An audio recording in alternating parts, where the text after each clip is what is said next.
Lesson 10, the background on the Holocaust. And we should definitely pray before we get started on this one, because it can be a lot of hard material to cover and to hear. So, Father, we come to you in Jesus' name, and we ask that you would give us ears to hear and eyes to see the things that you would like to point out to us this evening.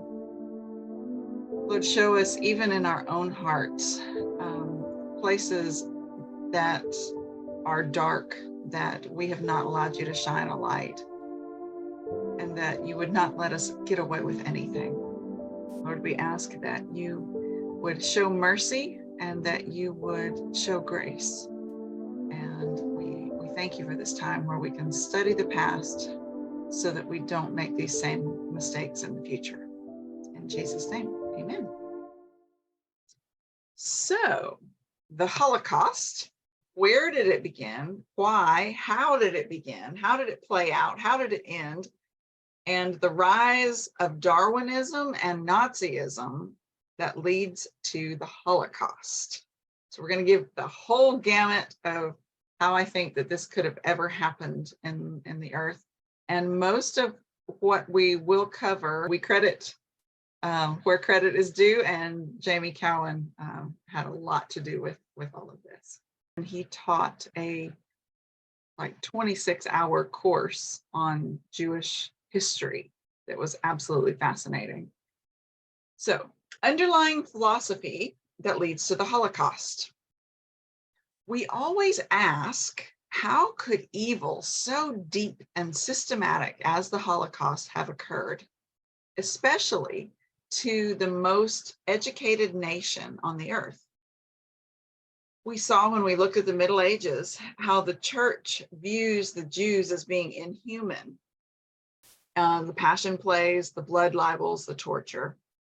They had to consider them demonic so the church could take these bizarre attacks against them and participate in the Jewish destruction. And there is no passion like that of religion, either true or false religion. But how could a country as educated, as highly as Germany, come to a thought process that so thoroughly destroys human life without any conscience? So it's a gradual shift that actually begins in the 15 and 1600s with the Reformation, believe it or not. In the Reformation, the societies of Western Europe are changing based on a new philosophy. It's a kind of God-based philosophy that tries to establish a new society where God is the center. Lutherans, Puritans, Anabaptists, Moravians are all reformers and movements that led to a change in society. These changes then changed the politics of the 1700s. And there's a move toward human rights in the political scene. There's writers like John Locke and Thomas Jefferson popping up. Unfortunately, with the rise in human rights awareness, there is a movement away from the understanding of God-centeredness in society into more of a man-centeredness in society. So it's less on serving God.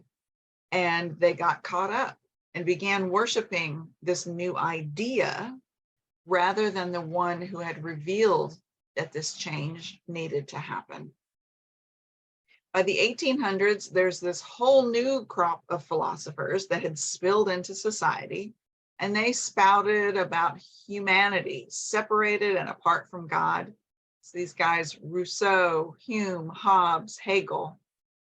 Hegel is one that we're going to focus on. He's from Germany, and he comes up with a theory on how history moves forward. So he's in the 1800s there. And the Hegelian theory is that you have a thesis, or what exists in society, and then it's counterbalanced by an antithesis, an antithesis of what could ideally exist. And when those clash, Hegel believed that they bring about the best of all worlds. The combination of these two theses is called synthesis. As Hegel studied human history, he applied this philosophical theory of life to it. So if you have an existing body of a society, and then a revolution or response to this society, it leads to a better society. So he looks at all of human history this way, and he writes about it. For an example, take a monarchy. The antithesis of monarchy is anarchy, as represented by a revolution, like the American or the French revolutions that have just taken place at this time that he's writing. So the synthesis of this new political system is a form of democracy. It's not bad, and there's some truth to it, but it removes something from human history. It removes God. God is not involved in this idea that comes out of these revolutions of democracy. It's rule by majority, not rule by God. And we have come fully away from what God is setting up, which is a kingdom where he is king. Theocracy is the ultimate plan. Right now, it really scares us to think of that, because every time it's ever been tried, because of religious fanaticism worldwide, think like Middle Ages Catholicism, Islam, it just goes berserk.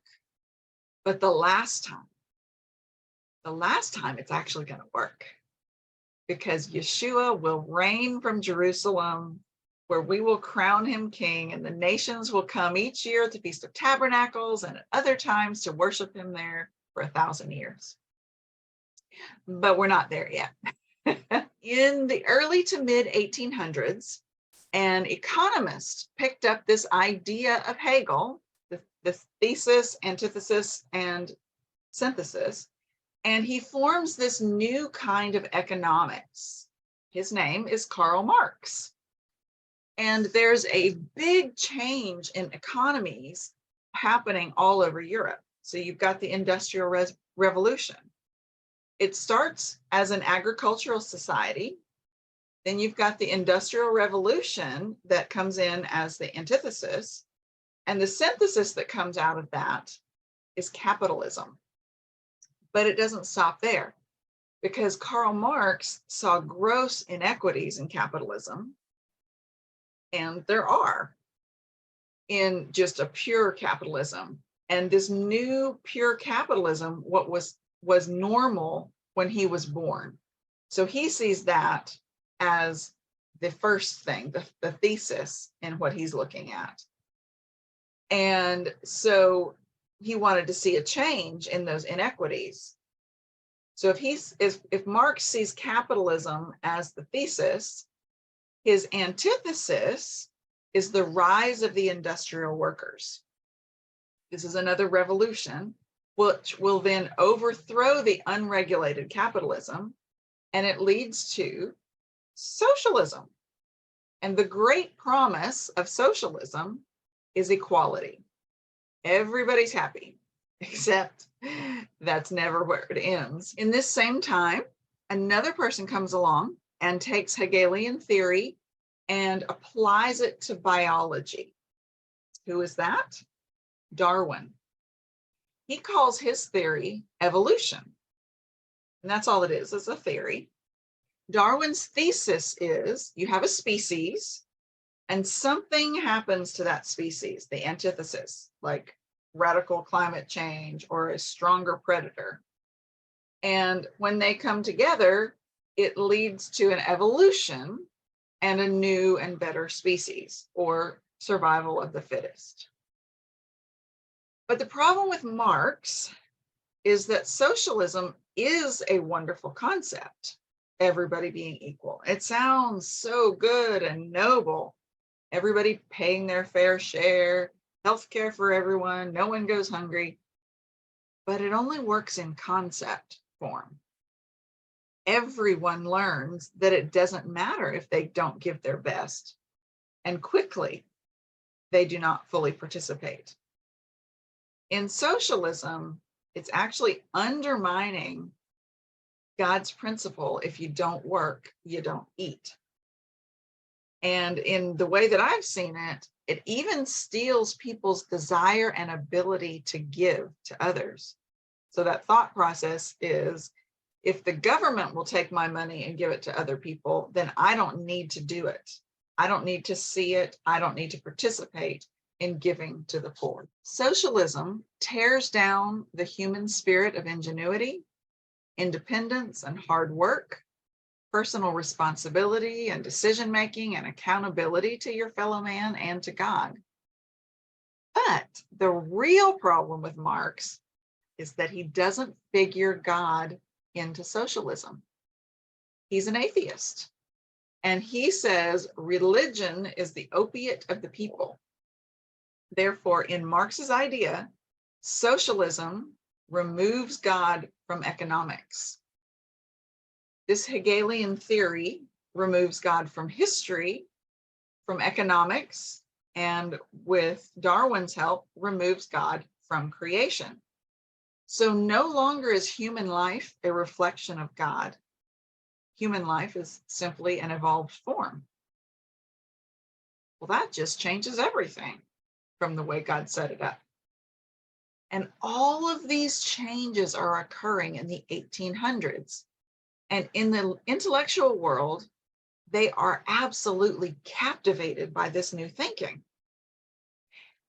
And it also affected the seminaries.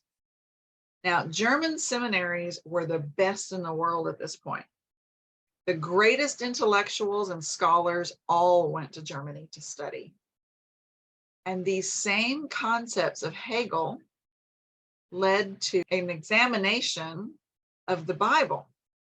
So instead of seeing the Bible as being God's words divinely inspired, the Bible becomes the thesis, or the early Bible characters become the thesis. They become kind of a primitive form of human understanding. And incidentally, Israel was actually polytheistic until the prophets' time frame. They believed that God was just the greatest among the gods, but the prophets understood things differently, that there's only one God and all others are false. Then they see changes in Israel's history. This is at the seminaries there. They see these changes in Israel's history as the antithesis. So then Jesus becomes this evolved form of religion, the better of what came before it. So Jesus is then the synthesis, because it looks like Israel was evolving, but really these changes are just an increase in revelation. But if you're looking at it through this Hegelian theory worldview or lens, it looked like evolving. And that was just the prophets. When you get to Jesus, it's even more evolved. Jesus was the loving God, where you used to have this mean God of the Hebrew scriptures. So in the thinking of the new scholars of Hegelian theory, then, the divineness of the Bible is removed from the seminaries. The application of these principles to the Bible, the thesis, antithesis, synthesis, is known as higher criticism. So it's subjecting the Bible to critical theories about its origin, just like any other piece of literature would be examined. So the biblical foundations of society are being challenged in the seminaries. And this is still happening in seminaries today. It is the cool, modern, and progressive way of thinking. It becomes hugely important because Hitler was democratically elected. Because if Christians in Germany had stood by the principles of the Bible, he would have never been elected. He would have been cast off as this czar maniac. But all of the underpinnings of society had been eroded away through this higher criticism. So everything else that Hitler argues for, it's attractive to a society that had just been shamed in World War I and hit with this huge bill. The people don't have the wherewithal to see through Hitler because they are contaminated by this Hegelian theory teaching. And we'll see how much Darwinism plays into German thought at the time that Hitler comes to power. In Europe, there is this one shining little lamp of a person, a man named Brown, who writes a book warning people not to buy into these theories. He argues for a literal interpretation of Scripture, that God will restore literal Israel to a physical Israel. And he prevails in Britain for a time, but outside Britain, he has no influence. So we're going to take all of that Hegelian theory and the changes in the 18th century, becoming normal thought, and apply it to the 19th century Western Europe and Germany. There is lots of poverty, major class differences in Europe. But in Russia, Jewish rights had just been recognized for the first time. So there was great irony throughout the world. Some Jews had become very wealthy and they were helping finance the industrialization of society. But there was a stereotype floating around of Jews being at the forefront of revolution, throwing out the old order and all of that. Crazily enough, the Jews are being assigned to both promoting hate and the differences and leading and financing the revolutions. So the antithesis. So the concept of a Jewish conspiracy was left over from the blood libels that we talked about in the Middle Ages. And the rumors of ritual murders rise up again. But then they begin to shift to an idea of a conspiracy that the Jews want to overthrow the world order. Then a book that had been written in the late 1800s called The Protocol of the Elders of Zion gets twisted by an anti-Semite who accuses the Jews of trying to overthrow the world. Then the Russian Revolution takes place. There are lots of Jews in Russia who support this revolution because it gives them equal rights for the first time in forever. So it looks like the Jewish overthrow of the world is beginning through this communist revolution. Now, Germany, before World War I, was the most educated society in the world. The Jews loved Germany. For example, Herzl. We'll hear about him in our next lesson. There is a great deal of pride in Germany and German culture. And pre-World War I, Germany was a very lawful nation. There was no civil violence at all. But after the war, and they had experienced all of the killing and the disorder.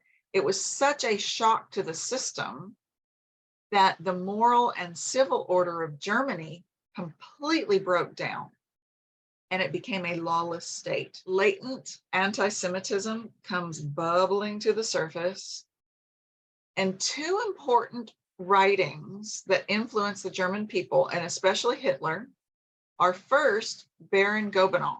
He wrote Essay of the Inequality of Mankind. In it, he divides humans into categories, and he takes Darwinism and applies it to all humans. He says the males with the strongest characteristics will find females with the strongest characteristics to carry them on, and the weaker species of the human race will die out. The second important writing is Lanz von Liebenfeld, and he writes next, and it's called Theological Zoology, because those two words go together, right? He says that some races are superior to other races, and most superior would, of course, be the Germanic race or the Aryans. Other significant races, he says, are the Celts and the French and the Spanish. But then he decides that the climates start to affect the ability of the races. So after that, you've got the Portuguese, and then the Slavs of Russia, and the Turks kind of far down the totem pole. Africans, they say, are real far down the totem pole.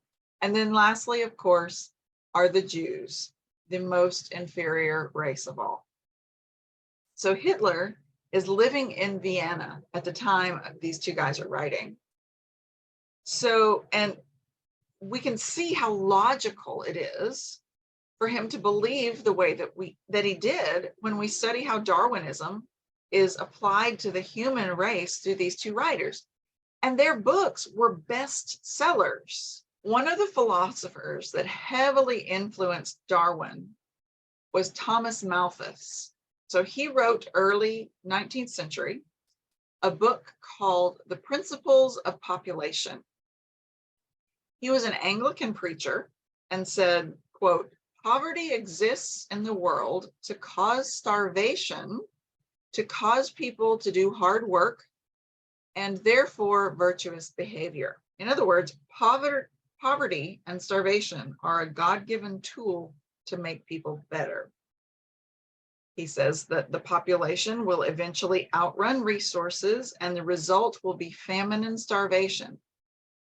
But ultimately, it will be for the good because it will develop improved forms in life. So Malthus influences Darwin because of this idea of improved life forms.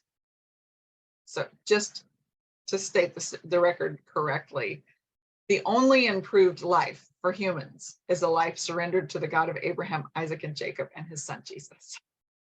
In 1859, Darwin writes The Origin of Species. When people read it, it was troubling for the moral order of society, even though it had nothing to do with morals. Darwin's former mentor said long before the Holocaust, were it possible to break it, speaking of the moral order, humanity, in my mind, would suffer a damage that might brutalize it and sink the human race into a lower grade of degradation than any into which it has fallen, since its written records tell us of its history. So the mentor could tell things were going to go off the rails. Darwinism undermined the moral value of life because evolutionary progress becomes the moral imperative. It's aided by the advance of eugenics, and eugenics is the concept of improving the human species through manipulating biology. Later, those in Darwinism advocated the use of euthanasia and infanticide. Some argued that the evolutionary progress in racial competition will cause the struggle for existence among the races. And Hitler took these ideas and combined it with his anti-Semitism to lead to the Holocaust. Hitler even said, with every deed and with every inaction, we have to ask ourselves, does it benefit our race? And then make our decision accordingly. The German science fields really took a hold of this Darwinism. The most famous German scientist who was a Darwinist is Ernest Haeckel. And he suggested that morality was developed by evolution. It could change history. His two books that were the most popular nonfiction books in Germany, and in one of them he says, humans with the worst character are throwbacks to an earlier, more primitive stage of evolutionary development. And the vast majority of the people in Germany were promoting this evolutionary theory. Eugenics then leads to abortion and euthanasia and preventing certain races from propagating, even like we did in the US with Native Americans and African races in 1920s. They did it because if you believe this Hegelian theory applied to biology, logically, it leads to a higher form of the human race. Most of the people promoting these ideas were scientists and physicians, and those who opposed it were philosophers and sociologists. So science was actually driving this. So after Darwinism became popular, the sanctity of human life that John Locke and the Declaration of Independence had declared lost their importance. Abortion, infanticide, euthanasia, and suicide became increasingly popular. German psychologists adopted the view of the human mind of Haeckel, and it's all based out of this theory of evolution and Hegel's worldview, this changing of the world to move us forward. All of this, and it's just a theory. It's not actually true. By the late 19th and early 20th century, most German scientists recognized that there were biological inequality among the races. And this is fundamental to Darwinian theory. And I know some of this is shocking because it's totally rejected today. But do you know why? It's rejected not because of science or logic, but because of the Holocaust. Because if you believe purely in a Darwinian science and its offshoots, you have to come to the logical conclusion that races are different in terms of equal and unequal, that some are superior to others. There's no question about it if you buy into that. Just by nature, some groups will evolve more quickly than others. And all the intellectuals in Europe and many in the US believed it. This thinking was the most advanced, politically correct thinking of the time. So Haeckel. The view was that those with less value were the non-European races, or the disabled, or the economically unproductive. Among some of these leading thinkers, these folks were considered worthless. The influence of psychiatry grew in the 19th and earliest 20th century, Freud and others.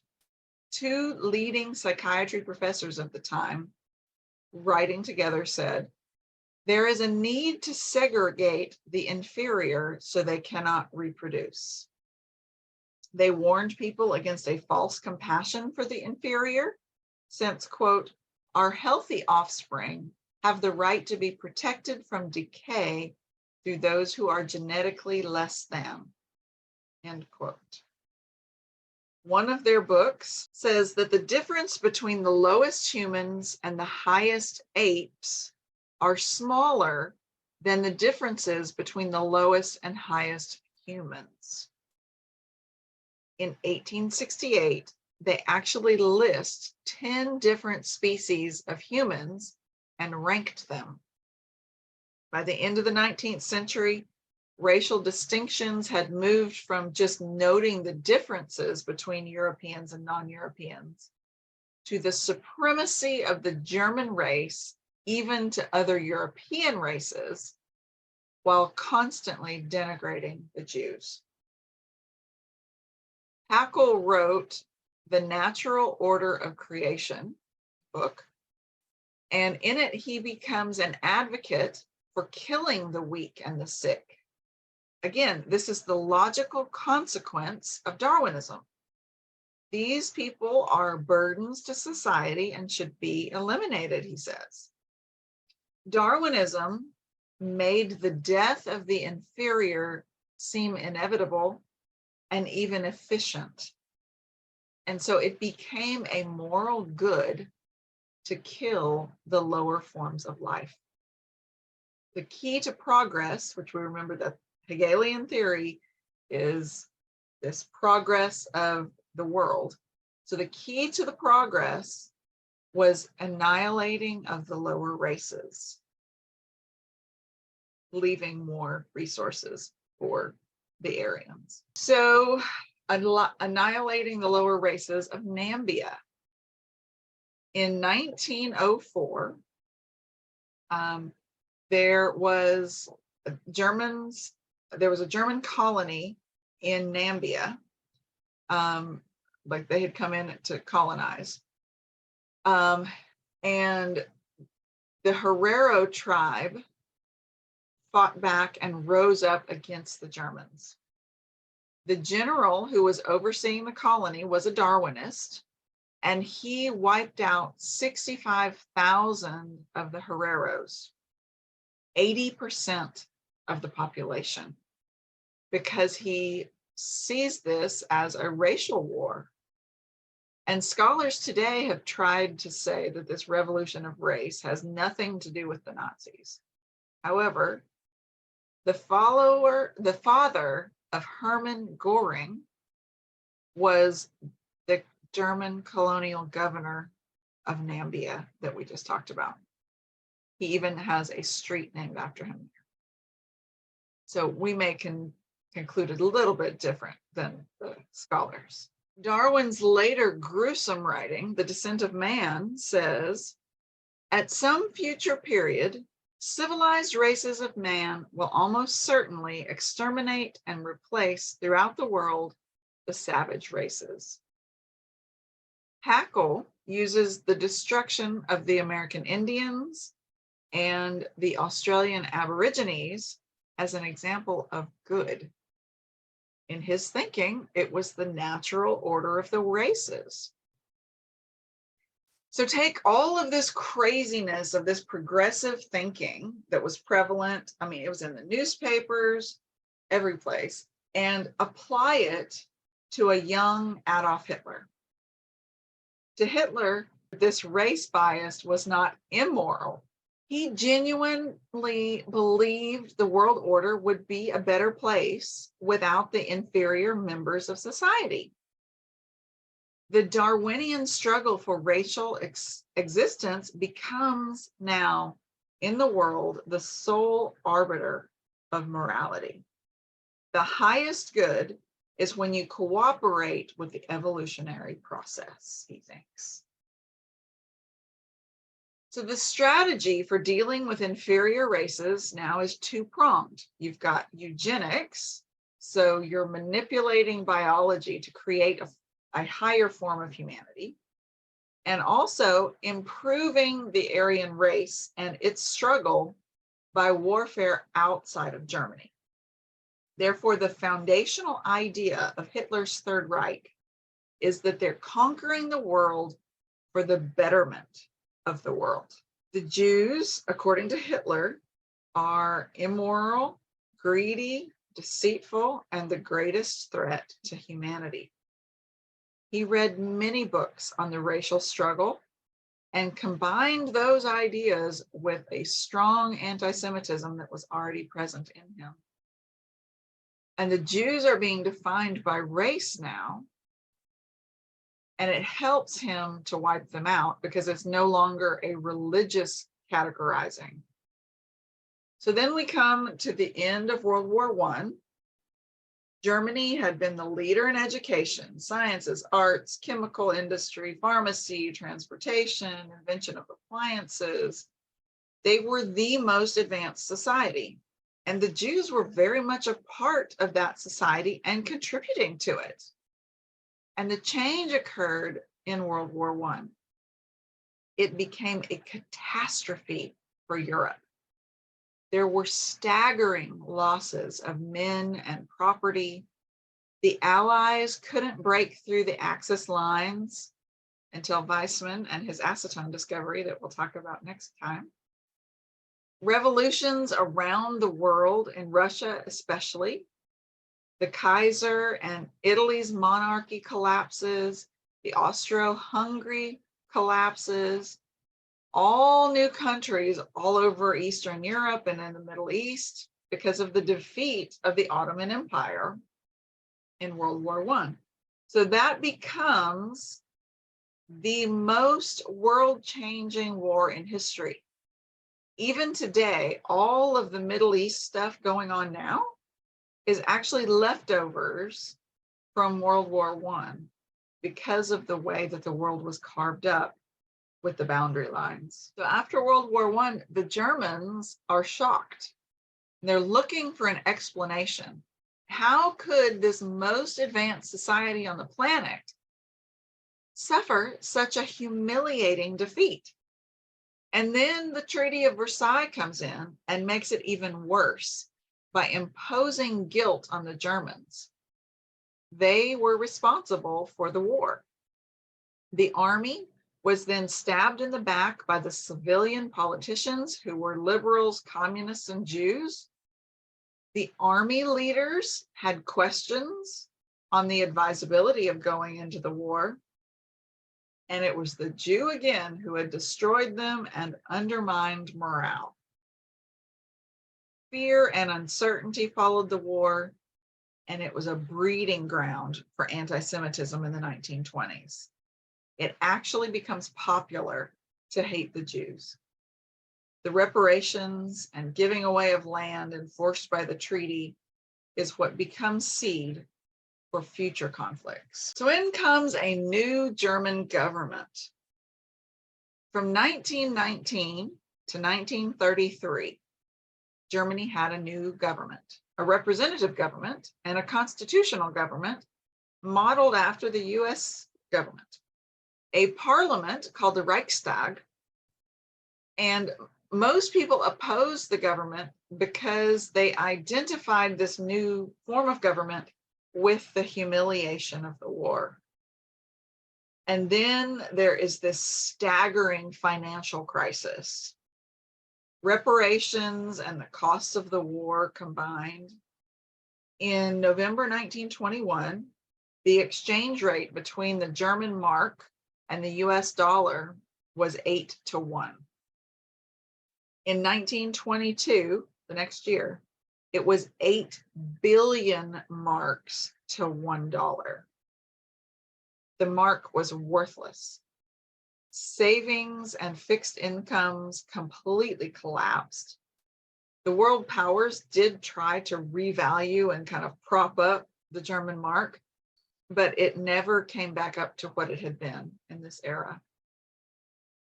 In the south of Germany, in Bavaria, there was a rise of a whole bunch of new political parties at this time, many right-wingers who attacked the new government. One in particular was called the National Socialist German Workers' Party, and Nazis. Until 1923 or 24, it was just like these other right-wing parties. But then this group attempted a coup of the German government, and they are led by Hitler. They are crushed by the German military and police, and Hitler is tried publicly and becomes a national political celebrity. He is sentenced to 5 years and serves 1. During that time in prison, he writes Mein Kampf, or My Story translated. And in this manifesto, he outlines in chilling detail his plan to conquer the world and destroy the Jews. And it's as if the devil had pinned it himself. In October 1929, the Great Depression hits the world and the US as well. Germany completely collapses. It had been propped up by loans from US banks, and now the banks were having to call the loans. In 1932, German unemployment is at 30%. There is no welfare. People are starving and blaming the government for the problem. And Hitler sees it as an opportunity to strike while the iron's hot. September 1930, the Nazis had 12 elected representatives in the Reichstag. In 1932, the next election, they gained 107 seats. They are now the largest party. In 1 year, with some manipulating politically, Hitler becomes the logical representative for the chancellor or the president. He just wanted a chance to govern for 4 years to bring Germany out of its depression and reestablish German prominence. Sounded pretty good. Why not? Hope and change. In 1933, Hitler is appointed Chancellor of Germany. And I want to emphasize that this was not a coup. This was a democratic election. The Nazis had a simple platform. Those responsible for the German defeat in World War I would now be defeated and destroyed, and the Jews would be removed from German life. Hitler's objectives were systematic. First, he consolidated power internally within Germany. For the first 2.5 years he's in power, he devotes himself to domestic issues. He consolidates all of the political power. Labor unions are outlawed. Political parties are harassed and they close down. Concentration camps are established for dissidents, and public industry is shut down and taken over by propaganda, and student groups are taken over. Next, from 1933 to 1936, Germany was a federalist country. Hitler destroyed the Weimar Constitution, and in 1936, Hitler issues a decree appointing Himmler to be the chief of the German police and the head of the SS. The third objective of Hitler came about in 1935 and 36, when Hitler turns to foreign affairs. He disavows the disarmament from the Treaty of Versailles. He just decides he's not going to follow it. He holds a military draft and rearms the country. He starts a series of work projects to put Germans back to work. They build the Autobahn and design and manufacture the Volkswagen, the people's wagon car.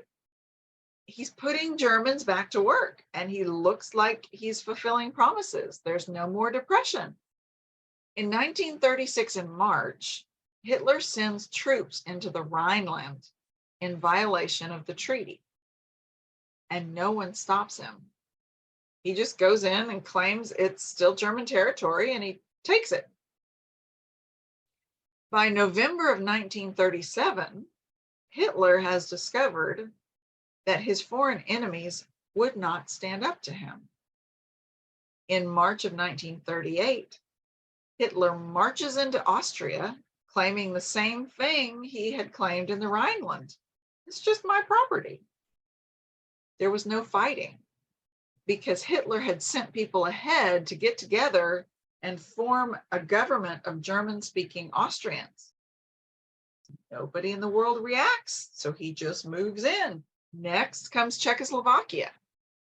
Hitler says there's 600,000 people of the population that are ethnically German and should be part of Germany. European parties agree to Hitler taking on these new boundaries, and he just keeps expanding and expanding. Problem he runs into is that as he expands, Hitler starts having to deal with more Jews. So the Jewish problems. And back up to October 1933. Hitler issued a series of decrees that banned Jews from certain occupations. Okay, there was no civil service, they couldn't go to university, that kind of thing. And this was very common throughout history, so the Jews were kind of used to it. But then when he gets to the Reichstag, he passes the Enabling Act in 1933. And it gives all power to the leader to rule by executive decree, because the state of emergency in Germany and Hitler need to take control to bring the country out of its problems. Now, he completely takes control of the country, and his laws become more numerous and brutal over time. In 1934 and 35, there were 700,000 Jews in Germany, all successfully assimilated into the community. But Hitler's goal is to make life unbearable for them and to destroy them. He puts down laws to escalate this destruction by first defining who the Jews are. September 1935, he passes the Nuremberg laws to, quote, protect the German blood. So the Nuremberg laws, first bit of it prohibits intermarriage and sex between Germans and Jews. And secondly, it says that a half Jew is one that has one parent who is Jewish, and a quarter Jew is one who has a grandparent that is a Jew. And he says that anyone that is at least 1/4 Jew will be set aside. This comes back full circle, just to give you a hint of the redemption. In Israel's law of return, they say that anyone that has at least one grandparent who is Jewish can make aliyah, or return to the land of Israel and become a citizen. But back to the sad part. More laws are enacted, and the Jews now can't shop in certain places or ride certain trains. Jews born after this date would not be German citizens. They had no citizenship. The Jews lost property, and some of them had their citizenship revoked. In 1938, every Jew was required to adopt Sarah or Israel as a middle name. Hitler's goal was to identify all the Jews in the land. And then a red J was required on all Jewish documents. In September 1941, all Jews were required to wear a yellow Jewish star with Juden written in the middle. The goal? To isolate, discriminate, and destroy the Jewish people. March 1938. Germany took Austria, and with it, Hitler got more Jews, 300,000 of them. The SS loosed a pogrom in Vienna where Jews were forced to scrub sidewalks and were beaten and killed. Thousands were sent to concentration camps. Immigration of Jews increased, but where do they go? Czechoslovakia, Austria, Soviet Union, France, Romania, Poland. 90,000 came to the US, 38,000 went to Latin America, a few went to China, some to Palestine. The problem is, most of the other countries end up getting conquered by the Germans. So those who have escaped just put off their death for a little while. In spring of 1938, Eichmann, who was working under Himmler in the SS, is given the responsibility of leading the Central Office for Jewish Immigration in Vienna. And he wants to Aryanize Vienna and the surrounding areas by removing the Jews and confiscating Jewish property. So 6 months later, by the fall of 1938, half the Jews had left. In October of 38, Germany attacks Czechoslovakia, and they get a lot more Jews than they're now dealing with. And the other countries in the world finally object. It's October of 1938. It's been years.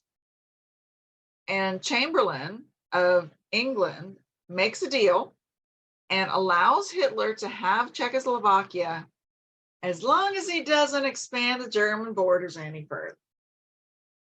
You know, that doesn't work because we're on this side of history. So the event that actually launched the Holocaust happens on November 7th, 1938. There was a Jewish young man named Herschel Greenspan. He was a Polish Jew whose parents had been forced out of Germany, and he enters the German embassy in Paris, and he kills the secretary to the ambassador there. Hitler's response is, "See what those Jews are up to? They're out to get us." And with that begins Kristallnacht, the night of the great breaking of glass. That's November 9th and 10th, 1938. Joseph Goebbels unleashed Kristallnacht throughout Germany as a national violence against all Jews. Germans, both private citizens and military personnel, destroyed thousands of synagogues, homes, and shops. Property damage amounted to the hundreds of millions of dollars, and the world was completely stunned. Roosevelt recalls the ambassador to Germany and cancels all the contracts with them. Hitler decided that this Kristallnacht was an inefficient way and way too public a way of dealing with the Jews. He decided it was irrational. So he moves Eichmann from Vienna to Berlin in January of 1939, and he tasks him to come up with a plan to eliminate the Jews, but to do it quietly. November 8th, 1938, Himmler speaks to the German generals in Munich.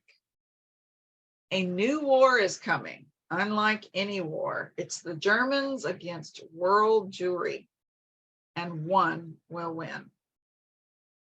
In Germany, most of the Jewish population lived near each other, so if they disappeared, people would notice and there would be a response. So they had to come up with a deportation strategy and a national emergency that would camouflage their movement. Hitler needed a distraction. That larger measure is that Germany invades Poland in September of 1939. Within 2 weeks, Himmler and Heydrich try to kill as many leading Jews as they can. After the military invaded an area, the SS would send in these motorized units that would shoot as many people as possible. And they began implementing the occupational protocols, that's what they called it, to deal with the Jewish problem. First, they began concentrating the Jews in ghettos. Next, they began to register all of them And then third, they made sure that each of the ghetto cities was located next to a railroad line. Now, in conquering Poland, the Germans acquired another 3.5 million Jews. And in conquering Western Europe in the early 1940s, France, etc., Hitler gets another million Jews, and immigration from those countries is impossible. His final goal is to kill them all. On July 2nd, 1940, Hermann Göring, the SS's number 2 guy, assigned Reinhard Heydrich the task of finding a final solution for the Jewish question of Europe. They decided to kill them all, men, women, and children, and using bullets was too inefficient and expensive. So they began to use carbon monoxide gas. In early December, the first extermination camp, Chelmno, went into operation. So this is not just a concentration camp, but a death camp. And there, the Jews began to be murdered with carbon monoxide gas generated by large diesel engines that pumped gas into gas chambers. Let's talk about the concentration camp system for a minute. August 1940, Auschwitz I in Poland is opened for political descendants. It had been a brick armory, and they just added a watchtower and barbed wire around the perimeter. Already there was a courtyard, and Rudolf Hess is the commandant of Auschwitz. By 1941, plans were already in the works for different levels of camps. One was a lower level one was a work camp. So Dachau was one of these. On the top were the death camps, and Auschwitz II was one of those. It's also called Birkenau because it's located next to a forest that's called Birkenau Forest. And Birkenau was built under the guise as a camp for prisoners of war. And Hess, the commandant of Auschwitz I, is the one ordered to build this camp. And then orders were changed to expand it even bigger than previously planned. And he used Jewish labor from Auschwitz I to build this camp. Hitler's plans for Auschwitz II and III also contained a secret plan for taking over Russia, and its code name was Barbarossa. In December 1940, he and his generals decided to attack Russia the following June. Hitler's main enemy was the Jews, but his secondary enemy was the communists. They were infected by Jews. Stalin's inner circle contained Jews in key and advisory positions. So Barbarossa. In June 1941, the Russian attack begins. It's a three-pronged attack, and the Northern Army goes up into Leningrad and surrounds it and nearly starves the people to death.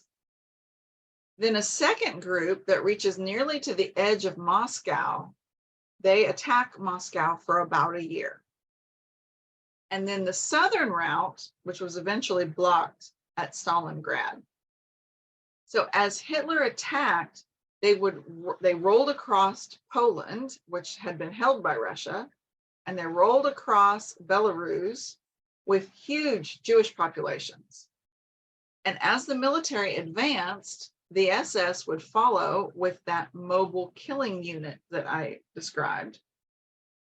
But it's so ineffective because it used up so much ammunition. So one particular attack in Baba Yar, which is just a little town outside of Kiev, led to one of the most horrific Jewish slaughters. They rounded up all the Jews in the city, and brought them out and shot them in pits. And I'll read to you a truck driver's first-hand account from 1941. It's spelled B-A-B-I, new word, Y-A-R. He says, there was a notice placed in the city and surrounding, Kikes of Kiev and surrounding cities, on Monday, September 29th, you are to appear by 7 a.m. with your possessions, money, documents, and valuables, and warm clothing at Melenkova Street next to the Jewish cemetery. Failure to appear is punishable by death. So the truck driver says, one day I was instructed to drive my truck outside the town of Kiev. I was accompanied by a Ukrainian. It must have been about 10 o'clock. On the way there, we overtook Jews carrying luggage, marching on foot in the same direction we were traveling. There were whole families. The further we got out of town, the denser the columns became. Piles of clothing lay in a large open field. The piles of clothing were my destination. The Ukrainians showed me how to get there. After we had stopped in the area near the piles of clothes, the truck was immediately loaded up with clothing. This was carried out by the Ukrainians. I watched what happened when the Jews, men, women, and children arrived. The Ukrainians led them by a number of different places where one after the other, they had to remove their luggage and then their coats, shoes and overgarments, and also underwear. They had to leave their valuables in a designated place, and there was a special pile for each article of clothing. And it all happened very quickly, and anyone who hesitated was kicked or pushed by the Ukrainians to keep them moving. I don't think it was even a minute from the time each Jew took off his coat before he was standing there completely naked. No distinction was made between men, women, and children. One would have thought that the Jews who came later would have had a chance to turn back when they saw the others in front of them having to undress. It still surprises me to today that this did not happen. Once undressed, the Jews were led into a ravine that was about 150 meters long, 30 meters wide, and 15 meters deep. 2 or 3 narrow entrances led to this ravine, through which the Jews were channeled. When they reached the bottom of the ravine, they were seized by members of the German police and made to lie down on top of Jews who had already been shot. This all happened very quickly. The corpses were literally in layers.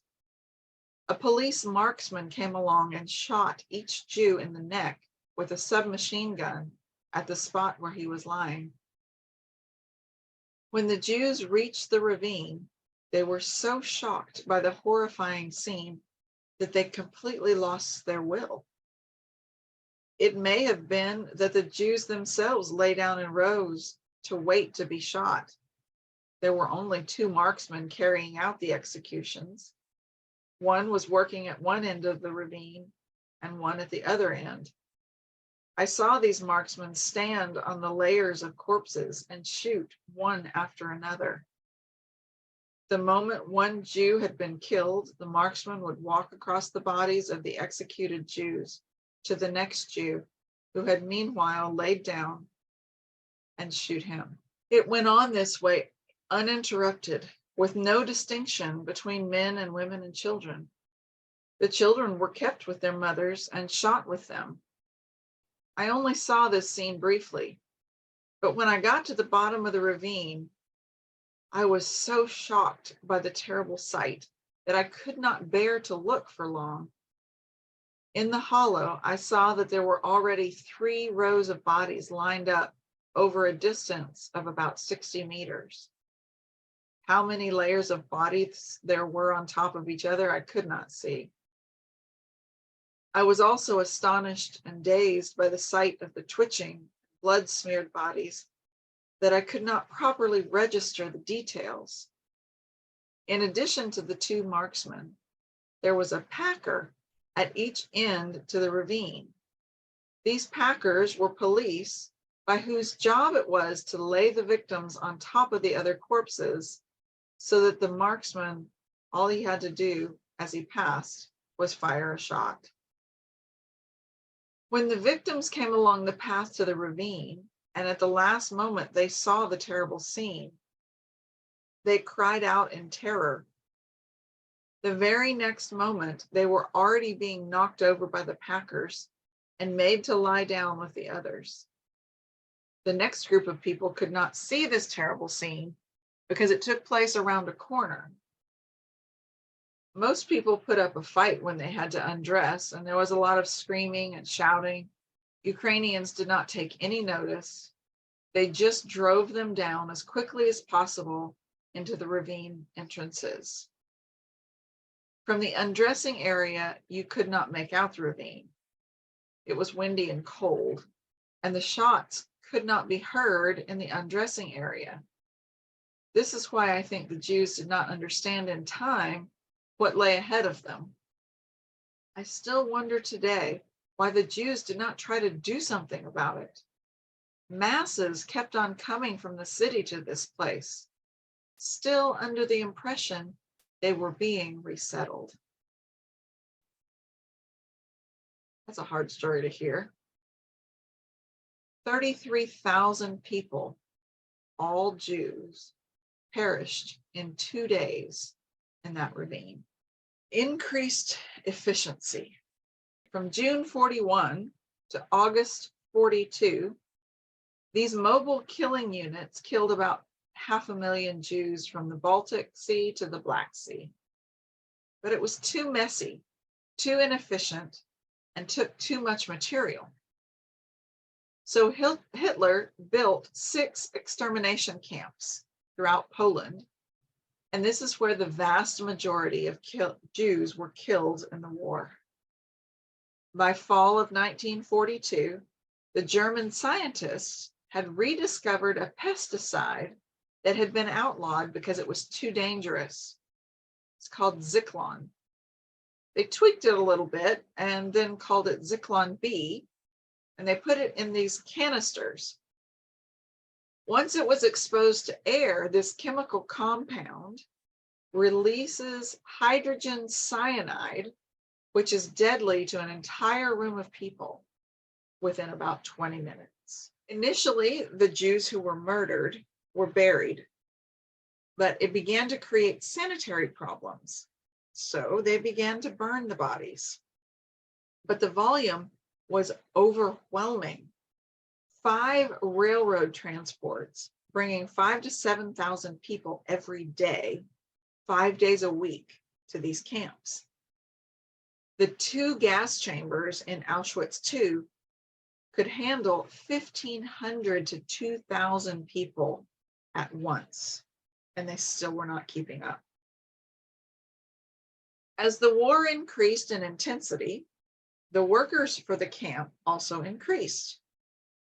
By 1942, there were hundreds of thousands of workers who were not German working in the camps. There were Ukrainians, Latvians, Estonians, and others. Jews were required to do all of the work involved in killing the Jews of the camp, and it was enforced by these workers with guns. The train would come in, and ramp duty Jews who spoke several languages would greet the newcomers. They would say something like, "Don't worry, you're being resettled here for your own protection. Many of you will be showered down from your long trip, and then you'll be settled into comfortable surroundings." If anybody said anything about what was really happening, they would be shot on the spot. So they lied to preserve their lives. So the Jews would come off the trains and line up to tables with SS members who decided where the Jews would go. Women, older men, and children were directed directly to the gas chamber showers, Stronger men would be relocated to one of the labor camps, and some of the younger, pretty women would be given to the soldiers as prostitutes.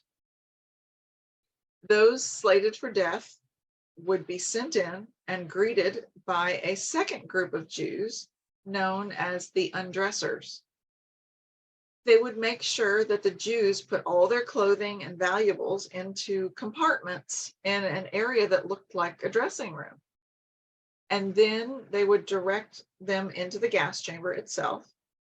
And as soon as the doors closed, the undressers took the clothing and the possessions and they put them onto trucks where they were shipped back to Germany. The Jews were told to congregate around the shower heads, but they weren't shower heads.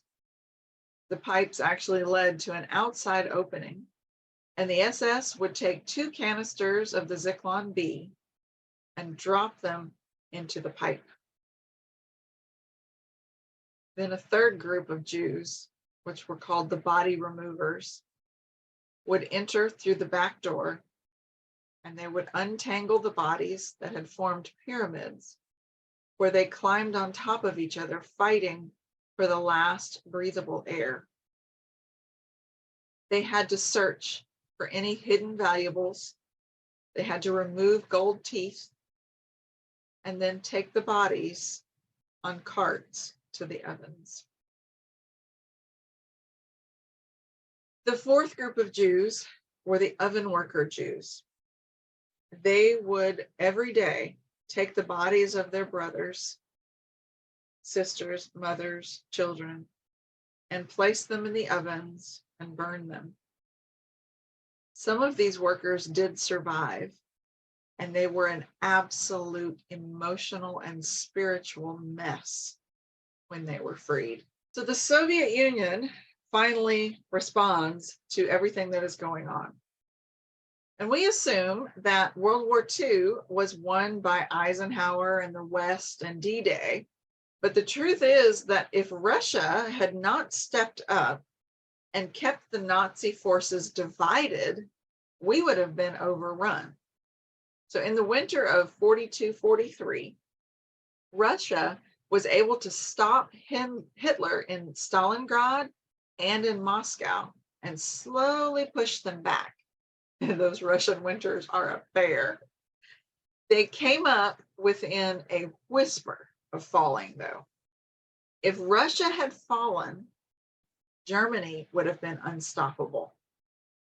The Nazis were finally defeated on the Eastern Front in spring of 1944. And the Nazi generals saw the end coming with the Eastern defeat. And they told Hitler to reallocate the camp resources to the war effort in the West, well, the East and in the West, but he refused, and he upped the pace. There were actually more Jews killed in 1944 and 45 than in all of the time before. Hitler's goal was to obliterate them, because you remember, in his mind, it was for the betterment of the whole world. So he actually sees himself as magnanimous. So the Allies actually learned about the death camps by 1942, but they did nothing. Churchill actually requested that Eisenhower in 1944 at least bomb the railroad lines to slow down the efficiency of the killing, but Eisenhower refused. He didn't want to separate his military might from the primary mission, which was, of course, to destroy the German military. By 1945, Berlin is surrounded by the Russian and the Allied forces and is taken. Hitler commits suicide, and the war is over. And then the camps are open for the first time. And when the photos hit the press in the West, it shocked the world. The West had not known that this level of evil existed. 27 million people in the Soviet Union were killed in the war. 7 million were military, and 20 million Russians were civilians. Every family had someone who died. 6 million Jews were put to death across Europe. 1.5 million of those Jews were children. There were a couple of countries that did a relatively good job of protecting the Jews, and that was Norway, Denmark, the Netherlands. Italy did okay, and Hungary. And there were also righteous Gentiles found in every country. People like Corrie ten Boom's family and the Schindlers. The world is in shock, and they're wondering, how could such an event occur in the most educated society in the world? It changes everything. It changes the way the world looks at life. They had an idea before this that man is essentially good, but it's completely altered after the Holocaust. And it changes the orientation of the church toward the Jewish people. This one event causes reconsideration of Christian theology. Most leaders recognized that even though the Holocaust is not a Christian event, Christian anti-Semitism for so many centuries had laid the foundation for this kind of hatred to occur. But it causes the church to repent. The Catholic Church was first. In 1962 and 63, they rejected the idea of replacement theology, at least on the surface. And they rejected that Jews were responsible for the death of Jesus. And others began to follow. However, one society that has not recognized their culpability is the scientific world, or the secular humanistic world. This is where Darwinism is rampant. And when there's no repentance, people continue down the same road. They have rejected the eugenics movement and the idea that some races are superior to others on some scientific basis, but not on a moral basis. They do not recognize that this thinking is what led to the Holocaust. All this that we've just talked about, that Darwinistic thinking is what led to the Holocaust. You just don't find it many places out there because they don't teach it. It's hidden because the enemy likes to hide the truth. And it seems to me like the Holocaust occurred because kind of a frog in hot water kind of mentality of the Jews of the day, even, though I can hardly fault them for not resisting. For generation upon generation, the Jews of Europe were considered underclass citizens, if even allowed citizenship. They ran the banks, the jewelry stores, the department stores, and they earned Nobel Prizes in science and math, the arts, in way disproportionate numbers. But the Jews were ridiculed and parodied and discriminated against. They were singled out for harassment. But after a while, it always let up. But not this time. Many, many Jewish families report similar mindsets early on. They thought, oh, sure, it's getting bad in the next county or the next country or the town over, but it couldn't come here. Things will work themselves out if we just keep our heads down. It'll all blow over. Things will get better. But it didn't. Yad Vashem is a memorial and a museum in the outskirts of the new city of Jerusalem. And they have gathered and are still gathering the names of the millions of Jews who were murdered. And I'm going to share my screen from Yad Vashem's website that it offers a country by country breakdown of the people who are lost. Okay, we've got in this middle section, this is the pre-war numbers, then these are the minimum losses that they can figure. This is the only bright spot in the whole chart, Bulgaria. We'll just keep going down. Austria, Belgium, Bohemia, Moravia. This number here is the maximum that they feel that was probably lost. They haven't gotten all the names yet, though. So we've got all of this. Denmark. Here's another bright spot. Finland, 7. They only lost 7 of their Jews. France, Germany lost 141,000. Hungary, more than 500,000. Italy, Latvia, Lithuania, Netherlands, Luxembourg, Norway, Poland lost almost all of them. They had 3.3 million and about 3 million perished. Romania lost 1/3 of her Jews. Slovakia, the Soviet Union, lost about 1/3 of hers as well. They started with 3 million and they lost up to 1.1 million. Yugoslavia, and here's the totals. There were 9.8 rounded million Jews, and they think between 5.6 million and 5.8 million were murdered. And it is a little overwhelming to see and hear such high numbers and realize that entire families extended families were wiped out. Family lines lost forever. And it's far more disconcerting to know that every single family now living in the entire country of Israel has lost a family member or many family members to the Holocaust. The few Holocaust survivors remaining in Israel are quickly dying out.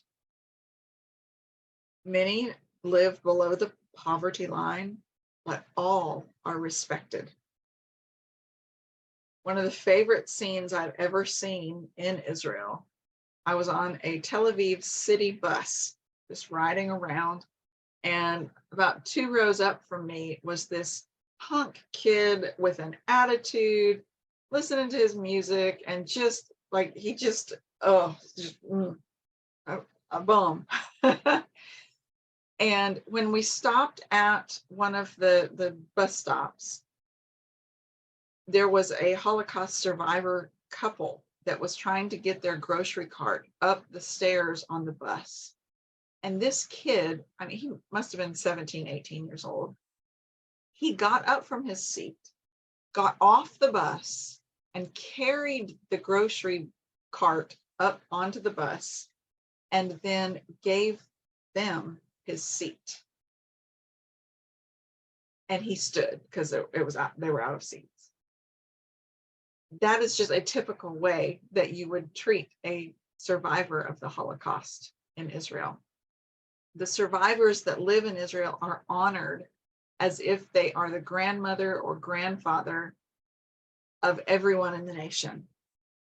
There is a special holiday in the spring every year when a siren will wail out a mournful sound for 2 solid minutes.